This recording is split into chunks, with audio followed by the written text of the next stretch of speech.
नमस्कार मंडळी, मनीषाज किचनमध्ये तुम्हा सर्वांचं खूप खूप स्वागत आहे।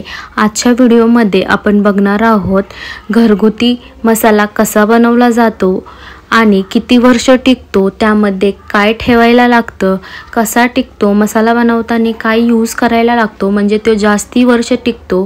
बघू शकता मसाल्याला सुंदर असा कलर आलेला आहे। वेगळ्या भागात ह्याला वेगळ्या नावाने ओळखलं जातं। कुठं घाटी मसाला, कुठे काळा मसाला म्हणून ओळखलं जातं, कुठं घरगुती मसाला, कुठं कांदा लसूण मसाला या नावाने ओळखलं जातं। बघू शकता तुम्ही खूप छान असा मसाल्याला मॉइश्चर देखील आलेला आहे आणि कलर देखील तेवढाच अप्रतिम आलेला आहे। तुम्ही ह्या मसाल्याने कुठली देखील भाजी बनवू शकता, दुसऱ्या मसाल्याची गरज देखील नाही। तुम्ही जर नॉनव्हेज खात असाल तर नॉनव्हेज मध्ये आपण कांदा खोबरं वाटून कालवण करतो, तर तुम्ही फक्त हे मसाला टाकून केलं तरी कालवण छान होईल। कलर देखील खूप सुंदर आलेला आहे। बघू शकता ह्या मसाला करण्यासाठी आपल्याला खूप सारे गरम मसाले लागणार आहेत। आपण 2 प्रकारच्या मिरच्या यूज करणार आहोत ह्या मसाल्यासाठी। त्या मिरच्यांनी मसाल्याला कलर देखील छान येतो, अजून तिखट देखील तेवढंच होतं। ह्या मसाल्यामध्ये आपण कांदा व लसूण देखील टाकणार आहे। जर तुम्ही खात नसाल तर तुम्ही स्किप देखील करू शकता कांदा व लसूण। आता हा मसाला बनवण्यासाठी मी 2 प्रकारच्या मिरच्या यूज करत आहे। एक लवंगी, अजून एक काश्मीरी लाल मिरची यूज करणार आहे। आता लवंगी मिरची अगोदर त्याचे देठ काढून घ्यायचे आहे, चांगली साफ करून घ्यायची आहे आणि अख्खा 1 दिवस किंवा 2-3 तास कडकडीत उन्हामध्ये वाळवायचे आहे। बघू शकता तुम्ही काश्मीरी लाल मिरची देखील अशा प्रकारे देठ काढून घ्यायची आहे आणि उन्हामध्ये वाळवायची आहे 1 दिवस किंवा 2-3 तास, म्हणजे त्या कडकडीत होतात आणि वाटायला नेल्यानंतर जास्ती त्रास देखील होत नाही, चांगल्या वाटल्या जातात। बघू शकता तुम्ही अशा प्रकारे सगळ्या मिरचीचे देठ काढून घ्यायचे आहे। जर तुम्ही माझ्या चॅनलवर नवीन असाल तर सबस्क्राइब करा आणि बेल आयकॉनवर क्लिक करा। जेव्हा कधी नवीन रेसिपी अपलोड करेन त्याचं नोटिफिकेशन तुम्हाला येईल आणि तुम्ही एक देखील व्हिडिओ मिस नाही करणार। बघू शकता लवंगी मिरचीचे उन्हामध्ये ठेवून व देठ काढून झालेले आहे। ही टोटल 1 किलो मिरची आहे। अजून काश्मीरी लाल मिरची ती 200 ग्रॅम घेतलेली आहे आणि लवंगी मिरची ही 1 किलो आहे। मसाला बनवण्यासाठी धने आपल्याला पावशर लागणार आहे। धन्यांना देखील 1 दिवस उन्हामध्ये ठेवायचा आहे आणि कडकडीत वाळवून घ्यायचा आहे। आता आपण काही गरम मसाले बघूया। आपण दगडफूल घेतला आहे, तेजपत्ता, सुंठ, लाल फूल आहे, हळकुंड आहे, जावित्री आहे, जायफळ आहे, सुंठ आहे आणि स्टार फूल आहे। ह्याचं प्रमाण तुम्हाला व्हिडिओमध्ये दिसतच असेल। आता आपण दुसरे गरम मसाले बघूयात। मसाला विलायची, काळी मिरी, त्रिफळा, नागकेशर, मेथी बी, लवंग, अजून दालचिनी हे मसाले आहे। तुम्हाला त्याचं ग्रॅम व्हिडिओमध्ये दिसतच असेल किती ग्रॅम घेतला आहे। पांढरं तीळ आहे, खसखस आहे, जिरा आहे, शाही जिरा आहे आणि मोहरी आहे। लसूण पावशर आहे, कांदा अर्धा किलो घेतलेला आहे, सुकं खोबरं आहे पावशर, मी किसून घेतलेला आहे, तुम्ही तुकडे देखील कट करू शकता। तेल 20 ग्रॅम घ्यायचं आहे आणि मीठ देखील 20 ग्रॅम घ्यायचं आहे। आता सगळ्यात आधी धने भाजून घ्यायचे आहे। हे सगळे मसाले मीडियम फ्लेमवर भाजायचे आहे, फास्ट फ्लेमवर नाहीये। चांगलं कलर येण्यापर्यंत भाजायचं आहे। मग त्यामध्ये 1-1 टेबलस्पून किंवा 2-2 टेबलस्पून तेल घालायचं आहे। तेलाचा जास्ती वापर करायचा नाहीये। अशा प्रकारे तेल घातल्यानंतर सतत हलवत राहायचं आहे। मसाले जास्ती काळे देखील करायचे नाहीये। अशा प्रकारे सगळे मसाले भाजून घ्यायचे आहे। बघू शकता आपले धने भाजून झालेले आहे। आता आपण धने काढून घेऊया। धनेला छान असा कलर देखील आलेला आहे। आता आपण धने काढून घेऊया एका भांड्यामध्ये। एका मोठ्या भांड्यामध्ये सगळे मसाले भाजलेले काढून घ्यायचे आहे। आता त्याच कढईमध्ये मी खोबरं भाजत आहे। मी खोबरं खिसून का घेतलं आहे, कारण की खिसलेलं खोबरं लगेच भाजतं। कापलेलं खोबरं भाजण्यासाठी थोडा टाइम लागतो। खोबऱ्यामध्ये देखील 1 ते 2 टेबलस्पून तेल घालायचं आहे, जास्ती तेलाचा वापर करायचा नाहीये। अशा प्रकारे मीडियम फ्लेमवर कलर चेंज होण्यापर्यंत खोबरं चांगलं भाजून घ्यायचं आहे। गॅसचा फ्लेम मीडियमच ठेवा मसाले भाजताना। बघू शकता खोबऱ्याला देखील सुंदर कलर आलेला आहे। आता खोबरं देखील काढून घेऊया। त्याच कढईमध्ये आता खसखस भाजून घेऊया। त्यामध्ये देखील 1 ते 1.5 टेबलस्पून तेल घालायचं आहे, जास्ती घालायचं नाहीये। सगळ्या मसाल्यांमध्ये मी सगळे मसाले सेपरेट भाजत आहे, तुम्ही एकत्र देखील भाजू शकता। बघू शकता खसखस देखील भाजून झालेली आहे, सुंदर कलर आलेला आहे। खसखस देखील काढून घेऊया। आता त्यामध्ये पांढरे तीळ भाजून घेणार आहोत। तीळमध्ये देखील 1 टेबलस्पून तेल घातलं आहे आणि भाजून घ्यायचं आहे। बघू शकता तीळ देखील भाजून झालेला आहे, आता काढून घेऊया। आता तीळ भाजल्यानंतर आता मी कढई टिश्यू पेपरने काढत आहे जेवढं तीळ आहे खसखस आहे कढईमध्ये। आता त्या कढईमध्ये मी जिरं भाजत आहे, जिऱ्यामध्ये देखील 1 टेबलस्पून तेल घालत आहे। अजून मीडियम फ्लेमवर भाजून घ्यायचे आहे। हे मसाले तुम्ही काही एकत्र देखील भाजू शकता, पण वेगळे भाजलेलेच बरे, कारण की कुठल्या मसाल्याला कमी वेळ लागतो भाजण्यासाठी आणि कुठल्या जास्ती वेळ। जिरं देखील भाजून झालेले आहे, काढले आहे। आता तेजपत्ता घातला आहे आणि 1.5 चम्मच तेल घातला आहे। तेजपत्ता देखील छान भाजून घ्यायचा आहे। अशा प्रकारे मीडियम फ्लेमवरच भाजायचा आहे, नाहीतर तेजपत्ता देखील काळा होऊन जाईल। बघू शकता छान असा तेजपत्ता देखील फ्राय झालेला आहे तेलामध्ये, बघू शकता तुम्ही। आता तेजपत्ता देखील आपण काढून घेऊया। बघू शकता छान कलर आलेला आहे। आता तेजपत्ता देखील काढून घेऊया। आता त्यामध्ये दालचिनी भाजून घ्यायची आहे। दालचिनी घातल्यानंतर त्यामध्ये 1 टेबलस्पून तेल घालत आहे आणि परतून घेत आहे 1-2 मिनिटं। जास्ती टाइम नाही लागत मसाले भाजण्यासाठी, म्हणून तुम्ही वेगवेगळे भाजले तरी चालेल। आता दालचिनी देखील चांगली भाजून झालेली आहे, आता काढून घेऊया।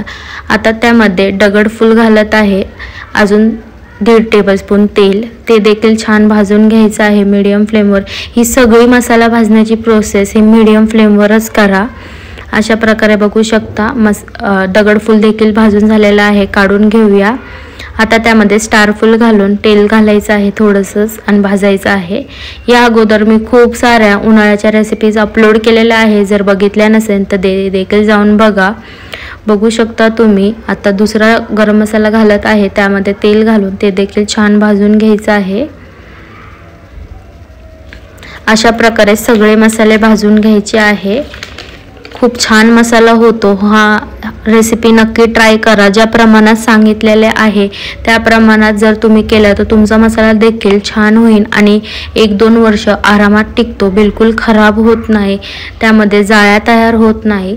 बघू शकता आता ते देखील भाजून झालेलं आहे, काढून घेऊया। आता त्यामध्ये लवंग घालून थोडंसं तेल घालायचं आहे आणि ते देखील छान परतून घ्यायचं आहे मीडियम फ्लेमवर।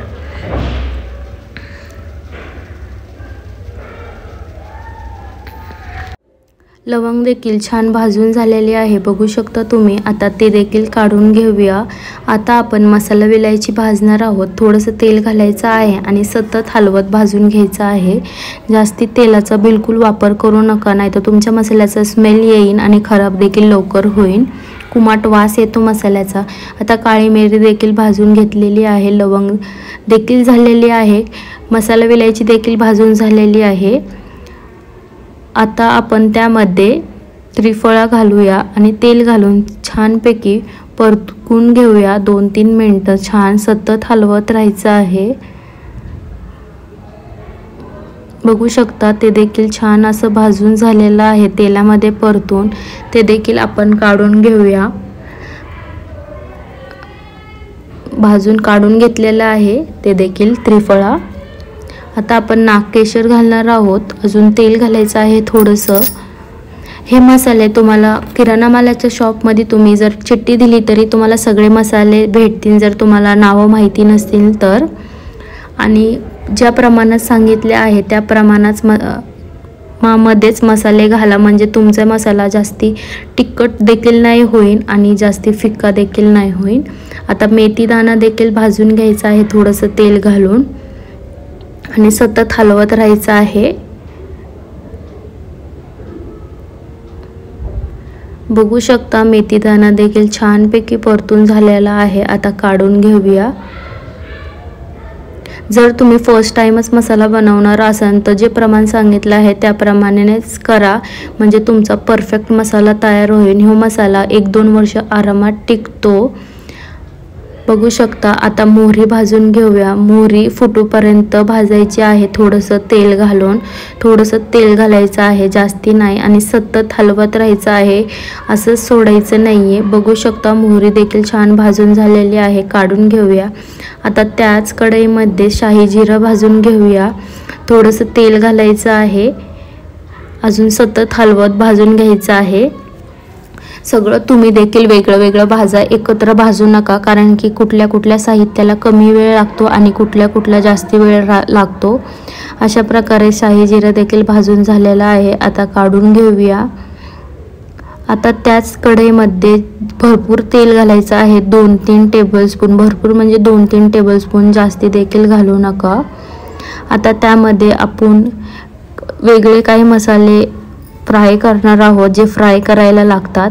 हिंगचा खडा आहे, त्याला फ्राय करायला लागतं, परतून घ्यायचा आहे चांगला तेलामध्ये. बघू शकता तुम्ही फुलत आहे हिंगाचा खडा. ह्या खड्यामुळं आपला मसाला खराब होत नाही किंवा भुरा जाळी काही येत नाही मसाल्याला, म्हणून हिंगाचा खडा मसाल्यामध्ये टाकणं गरजेचं आहे. चांगला भाजून घ्यायचा आहे मीडियम फ्लेमवर. बघू शकतात फुलला आहे आपला हिंगाचा खडा. आता काढून घेऊया. आता त्याच तेलामध्ये हळकुंड देखील कुटून घेतला आहे. हिंगाचा खडा, हळकुंड आणि जायफळ हे अगोदर कुटून घ्यायचं आहे, मग तेलामध्ये फ्राय करायचं आहे. अख्खं फ्राय करायचं नाहीये, नाही तर ते फ्राय देखील होणार नाही. बघू शकता हळकुंड देखील छोटे तुकडे केलेले आहे, म्हणून लगेचच ते परतून होत आहे. अशा प्रकारे परतून घ्यायचं आहे, पण काढताना सगळं तेल काढून ते भांड्यामधनं काढायचं आहे. बघू शकता अशा प्रकारे तुकडे केल्याने जास्ती टाइम देखील लागत नाही फ्राय करण्यासाठी, लगेच फ्राय होतं. हळकुंड देखील फ्राय झालेला आहे. आता त्यामध्ये सुंठ घालत आहे मी. सुंठ देखील 2-3 मिनिटं चांगली परतून घ्यायची आहे. सुंठाला देखील चांगली कुटून घेतलेली आहे मी. अशा प्रकारे सुंठ देखील भाजून झालेली आहे. बघू शकता तुम्ही 1-2 मिनिटच लागतं भाजण्यासाठी, जास्ती टाइम लागत नाही, कारण की आपण चांगलं तोडून घेतलेलं आहे, कुटून घेतलेलं आहे म्हणून. आता सुंठ देखील काढून घेऊया.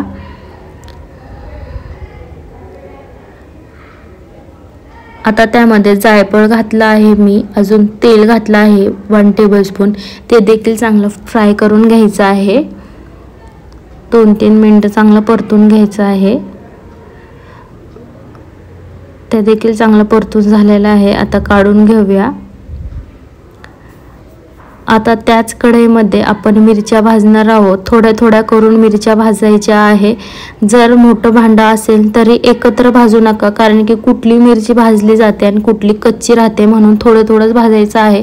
आणि थोडं तेल घालायचं आहे मिरच्यांमध्ये, म्हणजे मिरच्यांमध्ये तेल घातल्यानंतर जास्ती मिरच्यांचा वास नाही येत आणि ठसका देखील उठत नाही. अशा प्रकारे मीडियम फ्लेमवर भाजून घ्यायच्या आहे मिरच्या देखील छान. मिरच्या जास्ती काळ्या करायच्या नाहीये, म्हणून 1-2 मिनिटच परतून घ्यायचं आहे, कारण की आपण मिरच्यांना ऊन देखील दाखवलेलं आहे. अशा प्रकारे सगळं साहित्य भाजून घ्यायचं आहे. बघू शकता मिरच्या देखील छान भाजून झालेला आहे. जर तुम्ही मिरच्यांमध्ये थोडं तेल टाकलं ना तर त्याचा ठसका देखील उठत नाही, अजून तिखट वास देखील येत नाही जास्ती. बघू शकता मिरच्या देखील परतून झालेल्या आहे. आता काढून घेऊया. अशा प्रकारे सगळ्या लवंगी मिरची आपण भाजून घेणार आहोत. आता काश्मीरी लाल मिरची देखील कढईमध्ये टाकून थोडंसं तेल घालायचं आहे आणि परतून घ्यायची आहे थोडीशी कडक होण्यापर्यंत, म्हणजे मसाला वाटायला जास्ती त्रास नाही होत. अशा प्रकारे मिरची देखील भाजून झालेली आहे. आता आपण कढईमध्ये खूप सारं तेल गरम करायला ठेवायचं आहे. कडकडीत गरम तेल झालं की त्यामध्ये कांदा सोडायचा आहे, लांब चिरलेला. अर्धा किलो कांदा घेतलेला आहे 1 किलो मिरचीसाठी. कांदा चांगला आपण जसा बिर्याणीला कांदा करतो तसा कांदा चांगला क्रिस्पी फ्राय करून घ्यायचा आहे. जर तुम्हाला फ्राय नसेल करायचा आणि तुमच्या इथं खूप सारं ऊन असेल तर तुम्ही हा कांदा 2-3 दिवस उन्हामध्ये कडकडीत होण्यापर्यंत वाळवू शकता आणि तो देखील तुम्ही मसाल्यामध्ये घालू शकता। मी फ्राय करून घालत आहे। जर तुम्हाला फ्राय नसेल करायचं तर तुम्ही थोड्या तेलामध्ये देखील परतू शकता, पण अशा प्रकारे तळल्याने कांदा चांगला क्रिस्पी होतो आणि छान लागतो मसाल्यामध्ये। बघू शकता कांदा देखील छानपैकी फ्राय होत आहे, थोडासा फ्राय झालेला देखील आहे क्रिस्पी। असा सतत हलवत आपल्याला कांदा चांगला परतून घ्यायचा आहे लालसर कलर येण्यापर्यंत। जर तुम्हाला फ्राय करायचा नसेल जास्ती तेलकट जर तर तुम्ही वाळवू देखील शकता। अशा प्रकारे कांदा फ्राय झालेला आहे। आता आपण कांदा देखील काढून घेऊया। अर्धा किलो कांदा आहे। आता बघू शकता सगळे मसाले आपले भाजून झालेले आहे। हे मसाले मी एक रात्र अगोदर भाजलेले आहे आणि दुसऱ्या दिवशी सकाळी वाटून आणणार आहे। लाल मिरची, गरम मसाला, धने, लवंगी मिरची, कश्मीरी मिरची, कांदा फ्राय करून झालेला आहे। 20 ग्रॅम मधलं थोडंसं तेल उरलेलं देखील आहे, जास्ती तेल यूज नाही होत। लसूण देखील आहे, पावशर लसूण आहे आणि खडे मीठ 20 ग्रॅम आहे। बघू शकता तुम्ही सगळे साहित्य आपले छानपैकी भाजून झालेले आहे। दुसऱ्या दिवशी मसाला सकाळ वाटून आणलेला आहे। पाहू शकता तुम्ही सुंदर असा कलर आलेला आहे मसाल्याला आणि टेस्टला देखील तेवढा छान लागतो। बघू शकता खूप छान असं मॉइश्चर आलेला आहे मसाल्याला। बघू शकता मूठ तयार होत आहे आणि कलर देखील अप्रतिम आलेला आहे। तुम्हाला जवळून देखील दाखवते मी मसाला। बघू शकता तुम्ही खूप छान असा वाटून आणलेला आहे मसाला। तुम्ही गिरणीमध्ये देखील वाटून आणू शकता। जर तुम्हाला गिरणीमध्ये वाटायचा नसेल तर तुम्ही घरात देखील वाटू शकता मिक्सरमध्ये। बघू शकता खूप छान असा कलर आलेला आहे, हाताला देखील कलर आलेला आहे। बघू शकता मसाल्याच्यामुळे अशा प्रकारे आपला मसाला तयार आहे। हा मसाला आरामात 2-3 वर्ष टिकतो। मसाला खराब व्हायला नाही पाहिजे म्हणून आपण त्यामध्ये हिंग टाकली आहे, हिंगाचा खडा मसाल्यांमध्ये। पण परत एकदा मसाला वाटून आणल्यानंतर त्या डब्यामध्ये हिंगाचा खडा घालायचा आहे। जेवढा पाहिजे तेवढा कोरड्या चम्मचने एका बॉटलमध्ये काढून ठेवायचा आहे। ओल्या चम्मचचा यूज करायचा नाहीये, नाहीतर मसाला लवकर खराब होईल। 1 किलो मिरची घेतली होती, लवंगी मिरची, 20 ग्रॅम कश्मीरी लाल मिरची घेतली होती। हा सगळा मसाला आपला 2.5 किलो भरला आहे, म्हणजेच 1 किलो मिरचीचा मसाला 2.5 किलो झालेला आहे। जर तुम्हाला व्हिडिओ आवडला असेल तर नक्की व्हिडिओला लाईक करा, कमेंट करा, जास्तीत जास्त शेअर करा आणि तुम्ही देखील मसाला बनवून बघा। तुमचा कसा झाला आहे कमेंट बॉक्समध्ये नक्की कळवा। आपण खूप बाहेरनं मसाले आणतो भारी भारी, पण ती जेवणाला टेस्ट नाहीये जी टेस्ट आपल्या घरातल्या मसाल्यांनी येते। Bye bye, thank you.